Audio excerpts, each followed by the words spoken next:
Assalamualaikum guys. Baiklah, sebelum ni kita sudah try eDeck Elite, OBD scanner daripada King Bolen. Kali ini kita try pula OBD scanner daripada FK CW760 pada Toyota Hilux ni. Okey, jom. So, OBD port dia berada di bawah steering. Yang ni lah. Nampak warna putih ni. Masuk saja guys. Alamak. Macam dia tidak sampai. Ini problem dah guys, nampak FK ni dia tersangkut, dia terlalu besar, so kena cari extension cable ni. Extension cable dia memang ada jual, tapi kejap saya cuba usahakan dulu macam mana kita kena connect benda ni. Okey, OBD port ni terpaksa saya cungkil sedikit dia punya pin guys. Okey, pin ni untuk keluarkan, sebab OBD scanner FK ni dia tersangkut. Kalau korang tidak mau bagi keluar macam ni, cari dia punya extension cable. Okay. Ni kita try dulu lah. Okay. Ya, hidup. Kita try start engine. Okay, untuk apps dia guys, memang dia ada apps yang sendirilah. Korang boleh download di Play Store, FCar Master.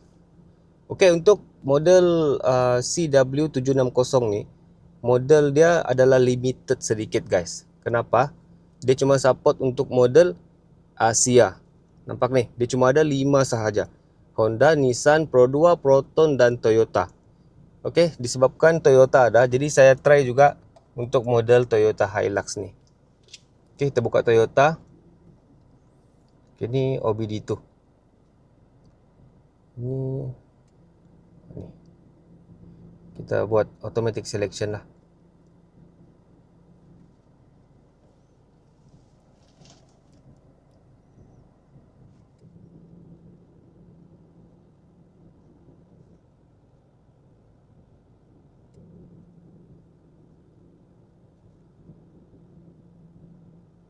After 2022 address without smart key.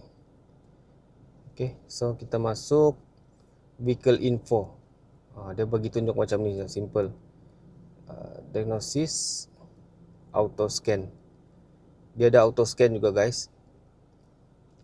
Sekarang dia tengah scanning. Okay, ni model Hilux.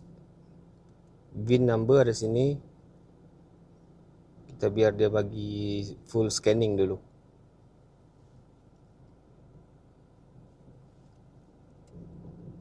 Maksud dia guys, FK OBD ni dia boleh support juga untuk model Toyota. Tapi tengok pula function dia macam mana. Selain dia boleh baca kod, clear fault code, adakah dia boleh buka data stream ataupun function yang lain-lain. Okay, scanning completed. So korang boleh tengok lah semuanya scanning status. Okay, pass. So kita masuk dalam control unit. Okay, dalam control unit ni dia ada powertrain, chassis dan body. Powertrain ni berkaitan dengan engine dan transmission lah. Okay, untuk di engine dan transmission kita masuk. Dia ada keluar function yang sama juga guys. Read fault code, erase fault code, left data ni semua. Okay, fault code rasanya memang tiada lah, sistem okay.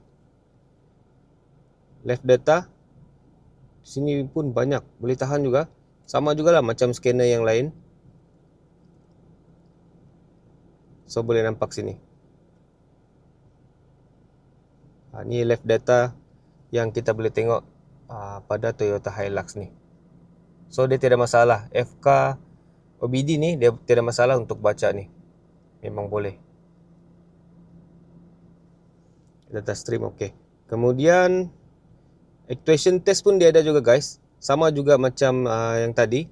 Dia ada actuation test untuk test function sensor-sensor. Kemudian di sini ada special function. Ini yang lain daripada yang tadi. Dia tiada muncul yang ni guys. Kalau korang perasan.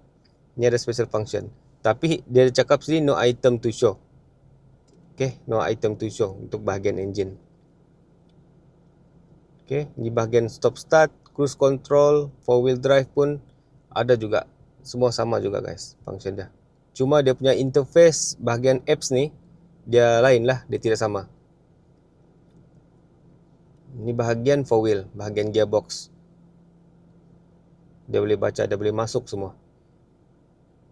So untuk F-Car CW760 ni okey, tidak masalah untuk model Toyota.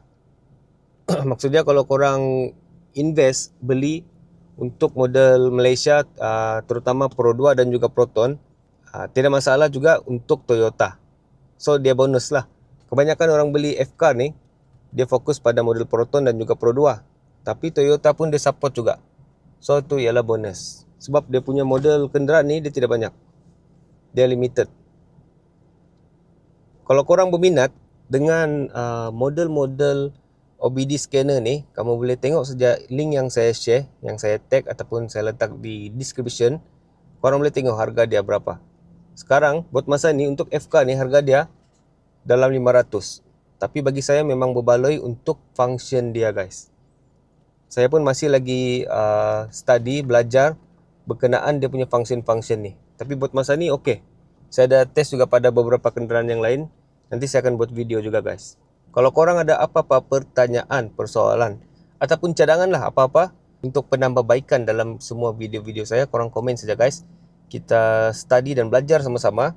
Okay, kalau ada info yang saya terlepas pandang, korang boleh maklumkan juga dan kita share bersama-sama dengan kawan-kawan lah. Alright, itu saja guys. Seperti biasa jangan lupa like, subscribe dan share dengan kawan-kawan berkenaan info yang kita share ni. Okay, itu je guys. Thank you.